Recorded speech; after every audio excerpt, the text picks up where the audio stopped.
Good evening to all of you. Good evening. Brilliant. Thank you very much. I am Salil. I am part of a business head with HT Media Group. Mosaic Digital is the company which they acquired last year as HT. Thank you very much, gentlemen. It's an honor.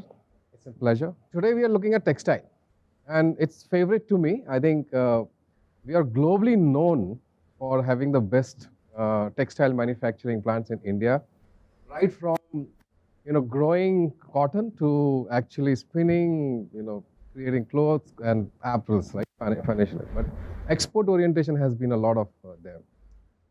I was going through some data as well, and I was very pleased to see that there was a time when we were like treated the world textile hub as such. Then that time came up that we went down, but last 4 or 5 years we have started picking up a lot of improvements in the textile. So all kudos to you guys for being with us and doing that. But then last 2 years, last 2.5 years, the pandemic has actually given us something different aspect. I talked to manufacturers today. They realized that their investment into a technology versus their investment into manufacturing was having an imbalance. Due to which we had shut down of the manufacturing plants because of the pandemic. The labor went across to their hometowns.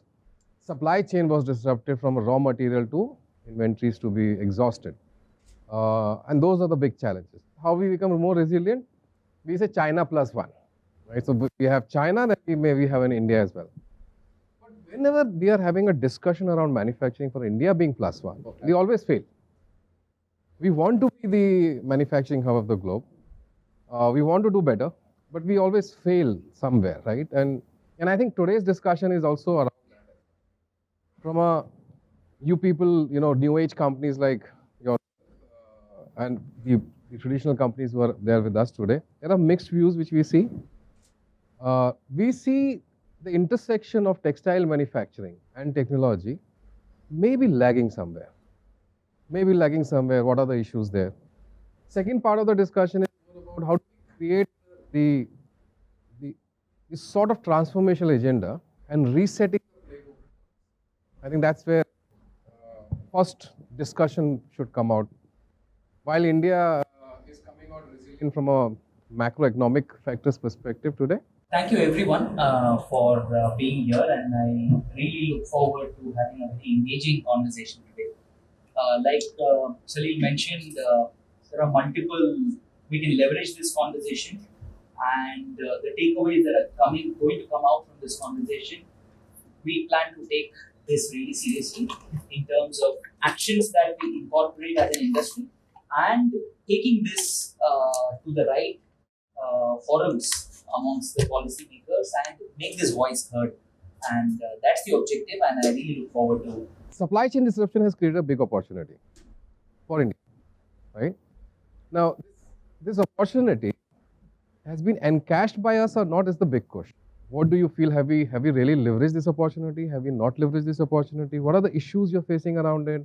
Individual organization, as an industry, as a spokesperson of the industry, feel free to start that. The supply chain is definitely the basis for any growth. And I am sorry to say we have failed to realize that in India. Even today, we are not very serious about building a robust supply chain. During this year, 21-22, when people called 20 people and nobody offered anything at any price, then the realization came that do we have somebody whom we can really depend on 100%? We have orders in hand, we have production in hand, but we do not have the supply. We have got inquiries from foreign brands who want to start production units in India. And compared to that, the Indian awareness is much less. Got it. So if you want to really scale up, be China plus one today, we need to be alert and aware to this fact.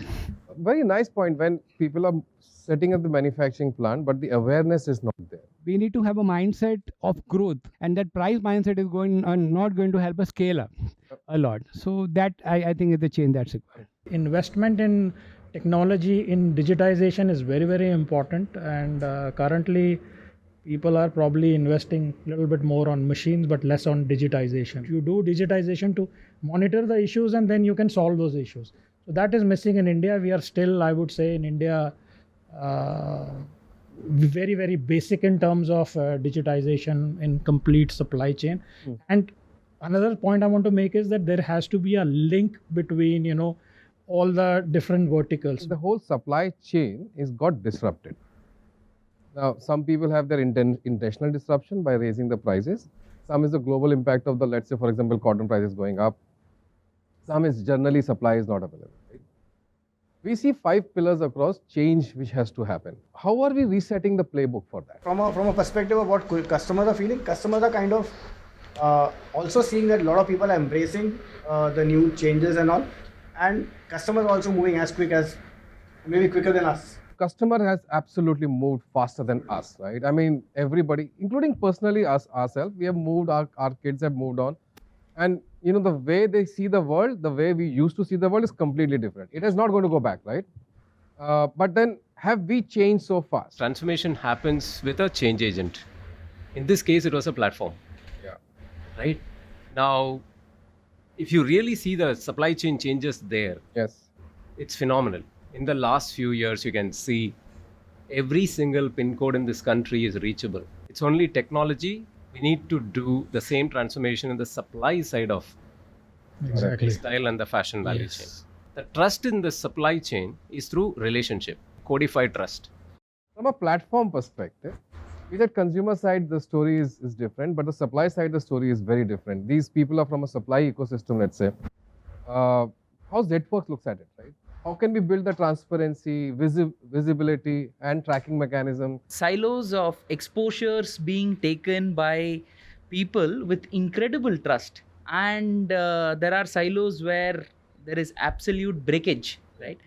And yeah, that's the highway we are trying to create. From a manufacturing perspective, what do you think where your capacity The is? textile industry is individual diamonds. When we make a necklace, the value would increase multifold. So we share But the capacity, we share the capacity. India in global textile trade was number 2. Now we have slipped down to 4 or 5. The problem in India is twofold. One, as you said, the entire value chain is fragmented. Yes. And everybody works in silos. The growth of any industry in India for textile would be would be a garment. True. If we export garment, that is the highest value addition we can do in India. We need 2 things for India to be really competitive in the world textile trade. We are very good at spinning, but we lack weaving and processing. Absolutely true. Unless we do this, and I'll be very honest with you, I expressed this concern somewhere in the month of September to Honorable Minister of Textiles, Mr. Piyush Goyal, and he immediately took action. And we are drafting some policy at the Government of India level where they are saying that to bring in weaving technology to India, there is no need to reinvent the wheel in India. Let us bring up some FDIs and do it faster. Unless we have weaving in India, the whole textile trade will not grow. Today, textile industry is really finding it difficult to source the talent, to have a talent at all levels. The entire value chain has to be one. Thinking garment as a engine. How we can use the transformational digital technologies to drive those integration across the board. No, I think there are a lot of reasons why we should be optimistic about. There are a lot of fantastic examples within the industry of people successfully transforming supply chains. The problem is it's happening in silos. It's happening a lot of supply chains, I call it inward looking rather than outward or forward looking, because of which the proliferation is still limited. The biggest example that I could quote over the last 4-5 years that has happened is Sheen, right? So the way they leverage technology from the front end of the supply chain in terms of spotting trends, they invest.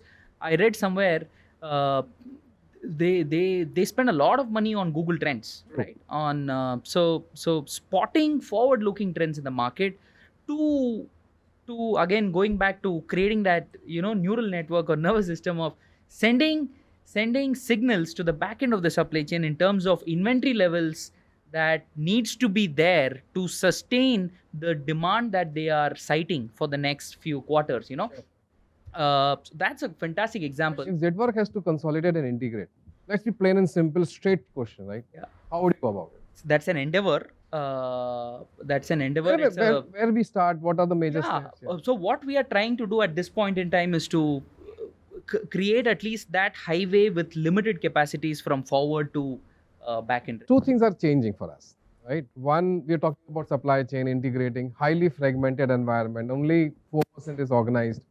All these data points are pointing towards something which says that, it's difficult to do it, but we still want to do it. On the other hand, our importers are asking a difficult question. Are you sustainable or not? Are you socially, doing it or not? Give me the visibility of your entire supply chain, which type of button you're using on the shirt also, you tell me that as well, okay? So just sustainability in textile is a business now. It's no more a social responsibility. It's no more a CSR which we are talking about, correct? On the other hand, customers, your customers, the final consumers of the, let's say, apparel, they're saying, I need more innovation. What are you bringing this new old style of, suits to me? So the suits which used to get old style in 6 months to 12 months is now getting old style in a season, right? So you need to change your modular manufacturing, your way of thinking will change, your capacity will change. You're not equipped with that as well. So these two vectors, sustainability where traceability and visibility is required by the importers, largely that's where you earn a lot of money. At the same time, they are asking you people to be very agile. They're asking you people to be very, very agile, nimble, in fact, right? So I'll come to you, but I know you're shaking head and you want to add a lot of things on this one. So I'll start with you, Ganesh. Yeah, I think I have a different take on sustainability Please. and the fashion supply chain. Yeah. What's happening right now is everybody wants to digitize. Digitalize. It's predominant right now. Yeah, digital is the most abused word in the world, right? Which means it's locally digitize everything. Okay. Make 2D to 3D, right? And automate what I'm currently doing. Yeah. If you just take a 40,000 feet view of the fashion supply chain, if you just see not just India, I think all of them will agree right now, 1 out of 2 products made in fashion does not sell well. There is a metric called full price sell through. Yes. That full price sell through for decades is around 50%. Individually optimizing is not going to solve this problem. We need a demand driven fashion value chain rather than what we think will sell well, which is a supply driven value chain. Working capital is a major issue today. Yeah. So, in this scenario, Zetwerk is a platform which has given a lot of leverage to many of the garment manufacturers, fabric supplier as well as garment supplier, where they are financing. And many of us, companies like us, are preferring to go through Zetwerk, where we get the payment either through CD or within a specific time, whatever they commit. Yeah. So, we need in India more and more platforms like Zetwerk, so that the at least Indian textile industry, which work mostly on the credit terms. I get assurance from Zetwerk on a platform perspective. How do you do that? Because you will face the same challenge, what they are facing it, right? Absolutely. So how are you creating that value which is sitting there? No, there are like Ganesh was rightly talking about credit, right? For us, how of course there is, and it's not very specific to textile and apparel, right? It is specific. It is common across Manufacturing, yeah. B2B manufacturing supply chain. Let's take automotive sector as an example, right? Where there are clear tier 1, tier 2, tier 3 systems that very, very synchronously run, right? Inventories get exchanged, current assets get exchanged very, very, very synchronously.